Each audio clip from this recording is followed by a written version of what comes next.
Welcome back.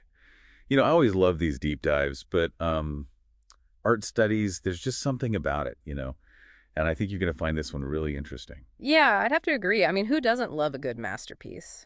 But getting to understand the how and the why, that's the real treat, isn't it? Absolutely. So today, we're going behind the scenes of what an art studies lecturer actually does. And to do that, we're turning to RoleCatcher.com. They've really become the go-to for career advice. Right. It's like they've got this down to a science. Their guide on art studies lectures is full of great info. Okay, so first things first. What exactly are we talking about when we say art studies lecture? It's not just about teaching someone how to paint. This is the university level. We're talking history, theory, the whole philosophical side of art. It's a whole different ballgame. Think about it. You're not teaching someone to mix colors. You're guiding them to understand how, say, the invention of acrylic paint actually changed art, how movements were influenced by what was happening in the world, all of that. It's like the difference between knowing the alphabet and, writing a book. Exactly. So obviously, that kind of teaching, it needs a specific kind of place. Right. RoleCatcher talks about universities and colleges as the natural environment for this.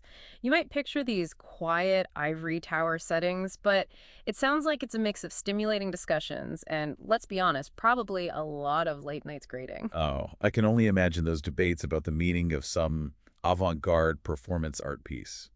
But it's not all just intellectual sparring, right?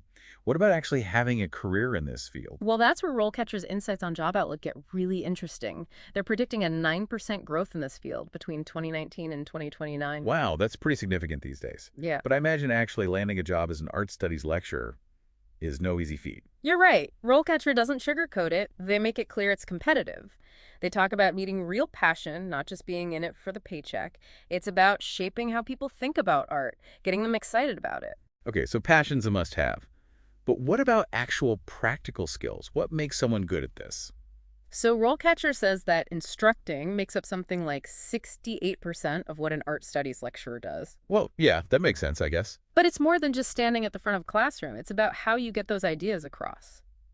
So what are they saying makes for really effective teaching when we're talking about something as, complex as art history? That's what I found fascinating. RoleCatcher goes into how it's not just about knowing the stuff, it's how you communicate it. They talk about being a good communicator, being able to listen to your students, and adapt how you teach to how they learn best. It's about making the classroom a place where people are excited to learn. So it's not enough to just know the difference between, Renaissance and Baroque art. You have to bring it to life, make it relatable to students today. And that's what's so exciting. Art history isn't some dusty old thing, it's alive. It's always changing how we see it, how we interpret it. There are always new arguments about it. And I bet that leads perfectly into how RoleCatcher breaks down the different stages of someone's career as an art studies lecturer. Because obviously, no one starts out as, the master teacher, right? Yeah, it's definitely a journey. Luckily, RoleCatcher kind of lays out the different stages of a career in this field. Oh, so they give us a roadmap. Exactly. And like any good journey, there are levels. RoleCatcher talks about entry level, junior lecturer, then senior lecturer, with each level having, different expectations. Okay, so let's say you're fresh out of grad school, ready to jump into teaching. What does an entry-level art studies lecturer do? At that stage, RoleCatcher says it's a lot of learning the ropes. You might be helping out a more senior professor with their research or maybe organizing events. So less about having your own classroom, more about getting experience. Yeah, exactly. You might get to work on publications, stuff for your CV. Makes sense. And then what about junior lecture? What changes there? Well, according to RoleCatcher, that's where you get to start leading your own courses. They say junior lecturers usually focus on a specific area of art history. So not just teaching whatever needs to be taught, but actually specializing a bit. Right, you're building up your own research projects, maybe mentoring some grad students, that kind of thing. And then the senior lecturer, that's the top of the mountain, right? You could say that. RoleCatcher makes it clear that senior lecturers are the leaders in the department. They've often got their own big research grants, published books. They're really shaping things. I imagine at that point, you're not just teaching students. You're kind of like a mentor to other up-and-coming art studies lecturers, right? Absolutely. You're influencing the whole field, showing the next generation what's possible. So there's a clear path, but it's not just about like putting in the years. What does RoleCatcher say about the knowledge and skills someone needs to actually move up that ladder? Well, obviously, you need a solid background in art history. But they also emphasize that it's good to have a broad knowledge base. History in general, philosophy, even anthropology, all of that's really valuable. That makes sense. To really understand art, you have to understand people, how we think, how cultures develop. It's all connected. Exactly. And RoleCatcher makes a big point about communication skills. It's great to have all this knowledge, but you need to be able to share it through writing and speaking. Right, like the most brilliant idea in the world doesn't mean much if you can't explain it to anyone. Right. It's about getting students engaged, making them think critically. Which brings us to the core of it all, really, the actual teaching. What does RoleCatcher say about how to connect with students, make the classroom exciting?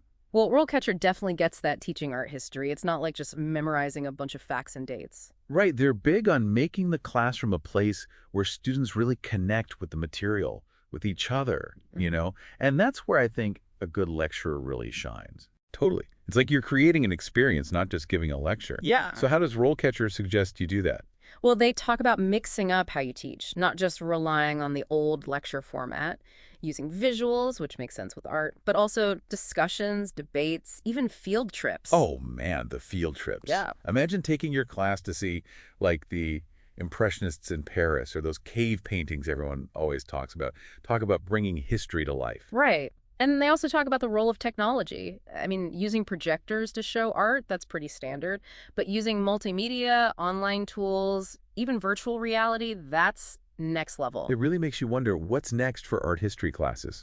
Students in VR, recreating masterpieces, or using augmented reality to, like, see the historical context of a place just by pointing their phone at it. Crazy. Definitely an exciting time to be in the field, that's for sure. It really is. I feel like RoleCatcher has given us, and everyone listening, a lot to think about. So let's do a little thought experiment of our own. Imagine you could design the ultimate art studies course. What would it be like? Oh, fun. So many possibilities. Right. I've always been fascinated by how art and social movements intertwine. Like how artists throughout time have used their work to challenge the way things were, to start revolutions even. Could you imagine a whole course on protest art? From Goya's work all the way to modern-day pieces about climate change, for example. Oh, wow. I would sign up for that class in a heartbeat. The conversations you could have. Exactly. Or maybe you're super into, I don't know, surrealism. So you create a class where you dive deep into the minds of Dali, Magritte, all those guys, analyzing their work, maybe even trying out some of their techniques. You never know, you might discover a hidden talent for surrealism yourself. That's what I love about art history. It's not just about the past. It can spark something new in you. And at the end of the day, isn't that what teaching is all about? Making people curious, making them love to learn, and giving them the tools to think for themselves. Whether you're looking at a painting, figuring out what a symbol means, or just standing there in awe of a masterpiece, art has this incredible power to change how we see the world. And maybe, just maybe, someone listening to us right now will be the one to share that with the next generation. What a thought. To everyone listening, stay curious, keep asking those questions, and never lose that creative spark. We'll see you on the next deep dive.